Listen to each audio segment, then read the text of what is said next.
September 12th, 1944. Peleliu, Palau Islands. 8:00 hours. Major Robert Cowboy Stout's F-6F Hellcat swept over the northern airfield at 8,000 feet. The automatic reconnaissance camera clicked steadily beneath the fuselage. His orders were simple: photograph the airfield and return to USS Hornet. Intelligence had assured him the field was abandoned, bomb damage from previous raids. Nothing to worry about. Then Stout looked down. The airfield below was packed with Japanese aircraft. Mitsubishi S-6M0s, Nakajima bombers, dozens of them lined wingtip to wingtip, fuel drums stacked in neat rows between the aircraft, ground crews swarming around each plane. They were not abandoned. They were preparing for a massive strike. Stout counted quickly. At least 40 aircraft, fully armed, fully fueled, all pointed at one target. He knew exactly what they were waiting for. In 3 days, 28,000 Marines would storm the beaches of Peleliu in one of the largest amphibious assaults of the Pacific War. The invasion fleet was already steaming toward the island. These 40 Japanese aircraft were positioned to massacre them before they reached shore. Stout's training was clear. Reconnaissance pilots observe and report. They do not engage, especially not alone against an entire airfield bristling with anti-aircraft guns. Radio the coordinates. Return to base. Let command decide how to respond. Let command decide how to respond. But Stout also understood military bureaucracy.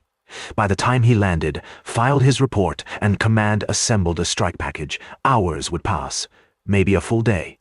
The Japanese would scatter these aircraft, hide them in revetments, or worse, launch them against the fleet.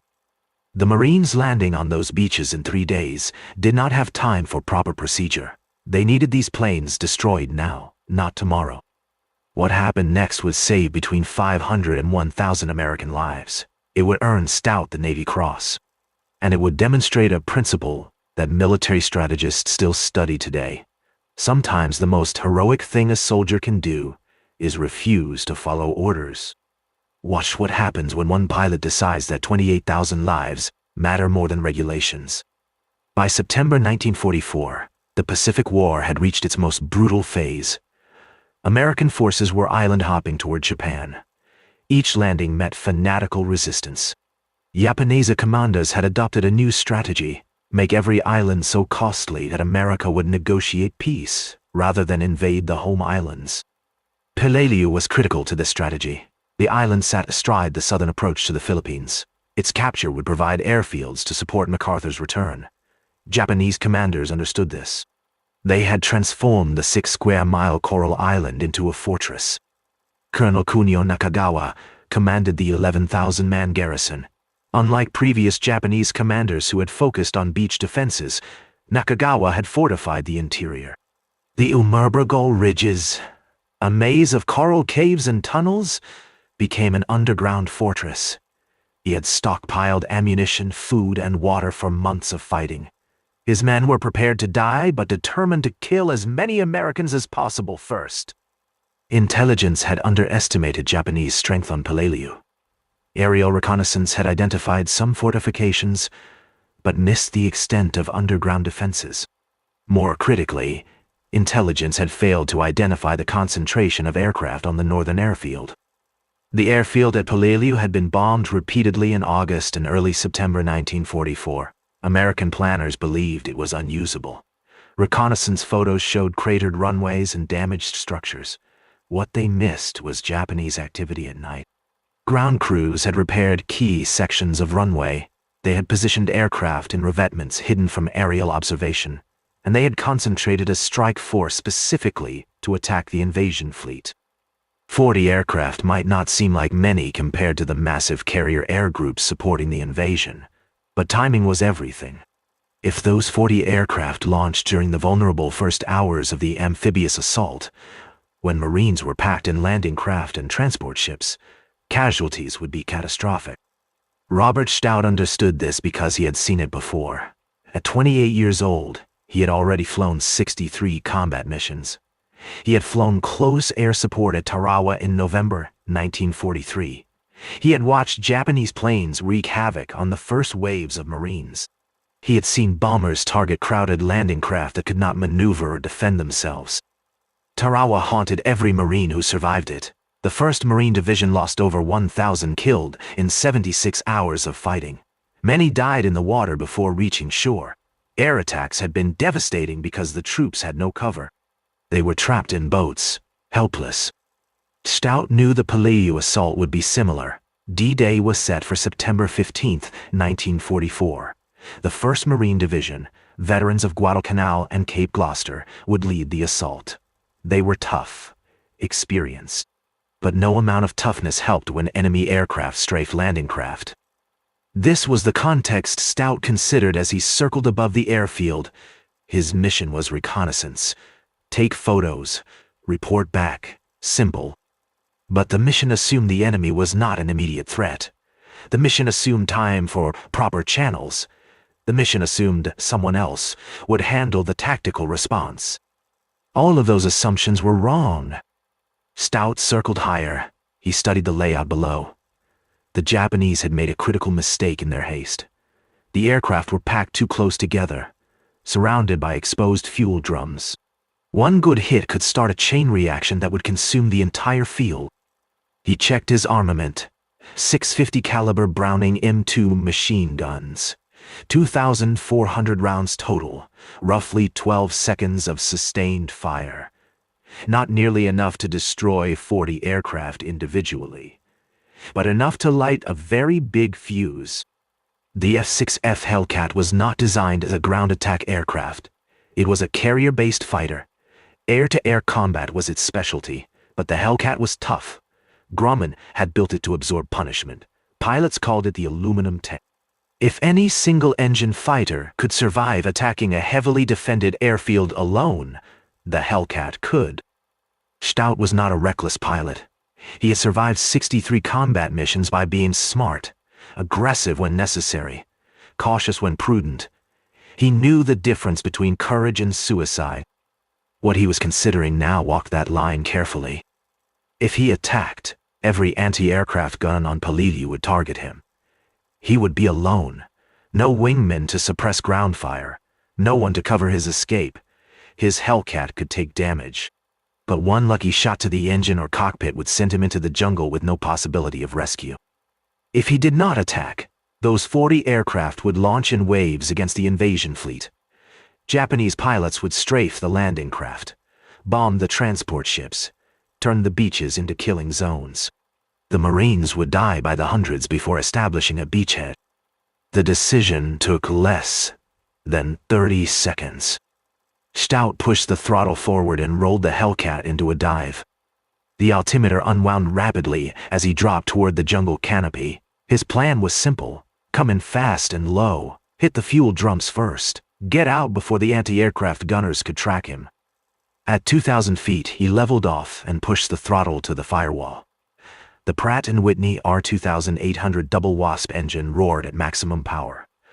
The Hellcat accelerated to nearly 400 mph.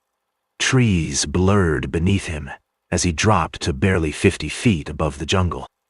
The airfield appeared suddenly through a gap in the trees. Japanese ground crews looked up in confusion as the Hellcat roared overhead. Some froze, others dove for cover. None reached their anti-aircraft positions in time. Stout lined up on the northern row of aircraft. His finger found the trigger. All 6 machine guns opened fire simultaneously. Their combined roar drowned out the engine. Tracers walked across the tarmac. 50 caliber rounds punched through the thin aluminum skin of a Zero. The fighter shuddered under the impacts. Fuel sprayed from ruptured tanks. Stout adjusted his aim slightly. He fired into a cluster of fuel drums stacked between 2 bombers. The drums disintegrated under 50 caliber fire. Aviation fuel exploded in a massive fireball that engulfed both aircraft. The explosion was bigger than Stout anticipated. Flames leapt 50 feet into the air. The blast wave rocked his Hellcat as he pulled up hard. Behind him, the fire spread with terrifying speed. The first burning Zero ignited the aircraft parked beside it. That fire spread to another. Then another. Each explosion fed the next. Within seconds, half the northern row was engulfed. Japanese ground crews ran in all directions. They abandoned any attempt to save the aircraft. Anti-aircraft gunners finally reached their positions and opened fire, but Stout was already climbing away, weaving to spoil their aim. Tracers arced past his canopy. He felt impacts shudder through the airframe as 20mm rounds punched through his tail section. Warning lights flickered on the instrument panel. He banked hard right, gaining altitude, circling back around. Below, the devastation exceeded his expectations. Nearly 20 aircraft were burning. The flames spread across the tarmac in a river of fire. Thick black smoke boiled into the sky, visible for miles. But on the southern end of the field, at least 20 more aircraft sat untouched. Stout checked his ammunition, half gone, maybe 6 seconds of firing time left. The anti-aircraft gunners were ready now. Tracking him as he circled, coming back for a second pass was asking to be shot down. He rolled inverted and dove anyway. This time the anti-aircraft fire was immediate and intense. Tracers filled the air around him like angry hornets. He jinked left, then right, never holding a straight line long enough for gunners to lead him properly. The Hellcat shuddered under more impacts, metal tearing somewhere in the fuselage. Stout came in from a different angle, targeting the bombers on the southern end of the field. His remaining ammunition hammered into the aircraft, shredding control surfaces, puncturing fuel tanks. He walked his fire across a fuel truck. The truck exploded with enough force to flip a nearby bomber onto its back. The secondary explosions started immediately. Burning fuel from the truck spread to stacked ammunition crates. The crates detonated in a rapid series of blasts. The bomber's own ordnance cooked off, tearing the aircraft apart from within. Within moments, the southern row was burning as fiercely as the northern. Stout's guns fell silent, empty. He had fired every round. The Hellcat felt sluggish as he pulled up. Damaged control surfaces made it fight him. More warning lights glowed red on the panel. Something was leaking, leaving a thin trail of smoke. But below him, the entire airfield was an inferno. Every aircraft, every fuel drum, every structure consumed by fire. The smoke column rose thousands of feet, marking the spot like a funeral pyre. Stout pointed the damaged Hellcat toward the ocean. He nursed it back to USS Hornet. The hydraulics were failing, making the controls heavy and unresponsive. Oil pressure was dropping. He was not sure the landing gear would extend. But at least the engine was still running. The flight back felt longer than the attack. Adrenaline faded, replaced by the realization of what he had just done. He had directly disobeyed orders. He had attacked alone against impossible odds. He had risked his life and his aircraft on a snap judgment. He had also just destroyed 40 enemy aircraft in 8 minutes. Stout raised USS Hornet on the radio. He reported battle damage, requested priority landing. The carrier turned into the wind. The landing signal officer brought him aboard despite the damaged hydraulics and smoking engine. As Stout climbed out of the cockpit, ground crews swarmed the Hellcat, counting holes. Over 30 hits, 20mm rounds had torn through the tail. 50 caliber holes riddled the fuselage. One round had passed within inches of the cockpit. Another had nicked the oil cooler. The hydraulic lines were shredded. The aircraft would require weeks of repairs, but it had brought him home. The squadron commander met Stout on the deck. He wanted to know what the hell had happened over Peleliu. Stout's report was simple. The airfield was not abandoned. It was packed with aircraft preparing to attack the invasion fleet. He had destroyed them, all of them. 40 aircraft gone. 8 minutes start to finish. The officer stared at him. The intelligence officer asked him to repeat the number. 40 aircraft destroyed by one pilot in a single aircraft. That seemed impossible. Reconnaissance photos confirmed it the next day. The northern airfield at Peleliu was completely destroyed. Not a single aircraft remained operational. Aerial photos showed the burned-out hulks of exactly 40 Japanese planes scattered across a blackened tarmac. Fuel dumps were craters. Structures were rubble. Intelligence officers revised their assessment of Japanese air strength on Peleliu. Instead of facing 40 aircraft on D-Day, The Marines would hit the beaches with complete air superiority. The Japanese air threat had been eliminated by one pilot who had refused to follow orders. The physical toll on Stout was minimal. Bruised ribs from the G-forces, ringing ears from the gunfire and explosions, exhaustion from the adrenaline crash, but he was alive, unhurt. The psychological toll was different. Stout had killed men, Japanese pilots and ground crews who were simply doing their jobs, preparing their aircraft, following their own orders. They had died in the fires he started. War justified these killings. They were enemy combatants. They would have killed American Marines if given the chance. Stout understood this intellectually, but understanding did not make it easier. He did not sleep well for weeks after the attack. When he did sleep, he dreamed of the airfield burning, the ground crews running, the explosions spreading from aircraft to aircraft. But he also thought about the Marines who would land on Peleliu, the men who would not die in their landing craft because 40 enemy aircraft no longer existed. The calculations were brutal but clear. His 8 minutes of violence had saved hundreds of lives. The Navy awarded Stout the Navy Cross on October 2nd, 1944. The citation praised his extraordinary heroism and aggressive fighting spirit in attacking superior enemy forces alone. His decision to engage had directly saved American lives. But the award came with an unspoken caveat. Do not make this a habit. Reconnaissance pilots were not supposed to attack fortified airfields alone. Stout had succeeded this time.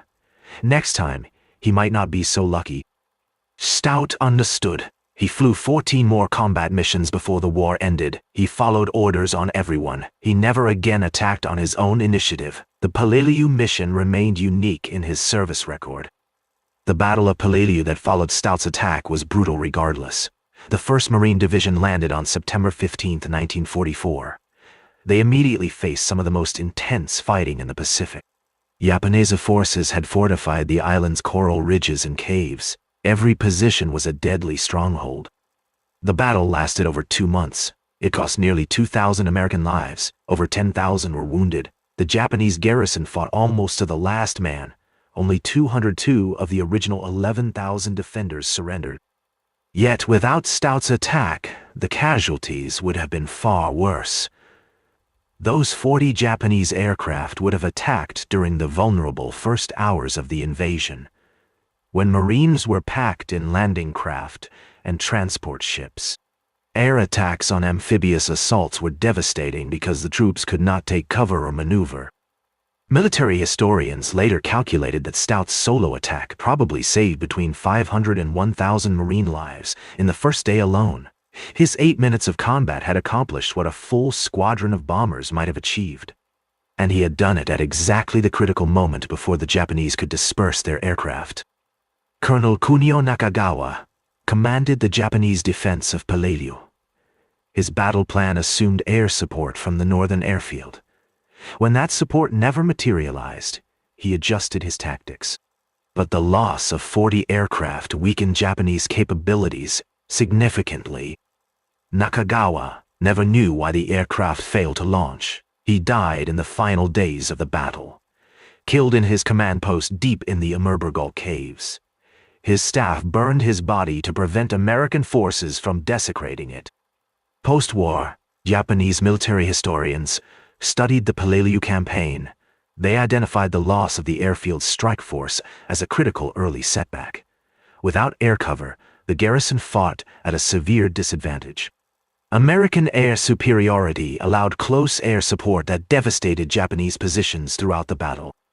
Some Japanese analysts blamed poor airfield security. Why had ground crews allowed an American aircraft to approach undetected?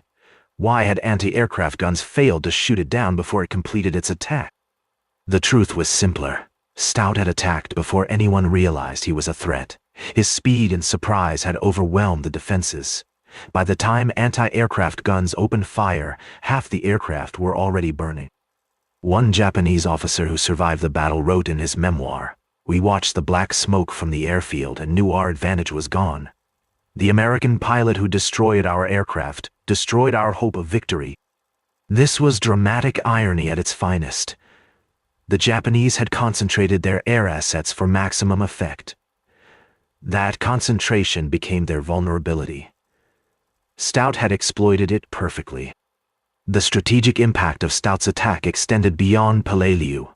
American naval commanders noted that aggressive action by reconnaissance pilots could achieve results beyond traditional missions. Several other pilots attempted similar attacks during subsequent operations. Most failed, some died trying. The difference was timing and target selection. Stout had found exactly the right target at exactly the right moment. His tactical judgment had been flawless. Trying to replicate that success deliberately proved difficult. The Navy did not officially encourage reconnaissance pilots to attack ground targets, but they also did not explicitly forbid it. The standing orders remained: use your judgment. If the tactical situation demands immediate action, take it. But understand you will be held accountable for the results. This principle of commander's intent became central to modern military doctrine. The commander specifies the objective. The tactical operator decides how to achieve it. Rigid adherence to specific instructions often results in missed opportunities. Stout had understood the intent behind his mission: protect the invasion force. When he discovered a threat to that force, he acted. His method was unorthodox. His success vindicated the decision. After the war, Robert Stout returned to California. He worked as a commercial pilot. He married, raised 3 children. He rarely spoke about what he had done over Peleliu. The Navy Cross sat in a drawer, not displayed on any wall. Friends who knew him described a man uncomfortable with attention or praise. When asked about the attack, he downplayed it. I saw planes that needed destroying, so I destroyed them. Any pilot would have done the same. But not every pilot would have. Most would have followed orders, radioed back, let command handle it through proper channels. That bureaucratic approach would have given the Japanese time to scatter their aircraft or launch them. Stout's willingness to disobey orders and trust his own judgment made the difference. His story remained largely unknown outside military aviation circles until historians rediscovered the mission reports decades later. When researchers cross-referenced his Navy Cross citation with Japanese records and aerial photos, they realized the full significance of what he had accomplished. 1 man, 1 aircraft, 8 minutes, 40 enemy planes destroyed. Potentially 1,000 lives saved. Modern fighter pilots study Stout's attack in tactical training courses, not just for the flying skills it demonstrated, but for the decision-making under pressure. The military teaches that sometimes following orders to the letter means missing opportunities that will not come again. The attack also demonstrated perfect target prioritization. Stout did not waste ammunition trying to destroy 40 aircraft individually. He identified the fuel drums as the critical vulnerability and exploited it. 1 bullet in the right place accomplished more than 1,000 bullets in the wrong places.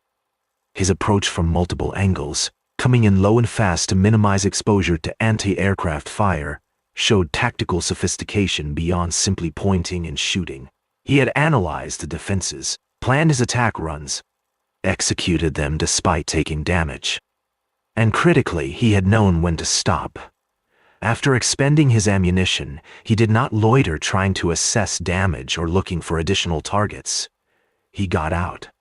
The mission was accomplished. Staying longer would have been pointless risk. All of these decisions happened in seconds, under fire, with no time for careful deliberation.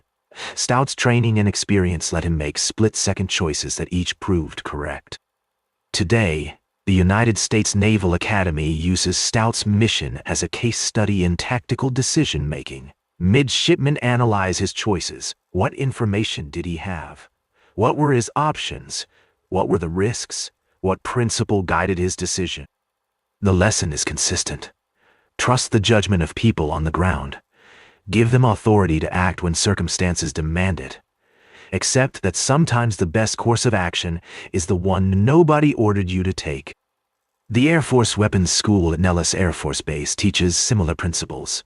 Instructors present Stout's attack as an example of perfect target assessment and exploitation. Students learn to identify critical vulnerabilities. to act decisively when opportunities present themselves, to balance aggression with survival. These lessons apply beyond military aviation. Business leaders study Stout's decision-making. When do you follow standard procedure? When do you take initiative? How do you assess risk versus reward when time is short and stakes are high? The answers are not simple, but Stout's example provides a framework. Understand the mission's intent. Assess the situation honestly. Trust your training. Act decisively. Accept responsibility for the results. Robert Cowboy Stout died in 2005 at the age of 89. His family finally shared his story publicly. Military historians rushed to preserve the details before they were lost. The mission reports, reconnaissance photos, and Navy Cross citation all confirmed what seemed almost too dramatic to believe. In the final analysis, Stout's attack over Peleliu stands as one of the most successful solo strikes in naval aviation history. No other single pilot destroyed as many enemy aircraft in one mission during World War II. His 8 minutes of combat prevented what would have been a devastating air attack on the Peleliu invasion.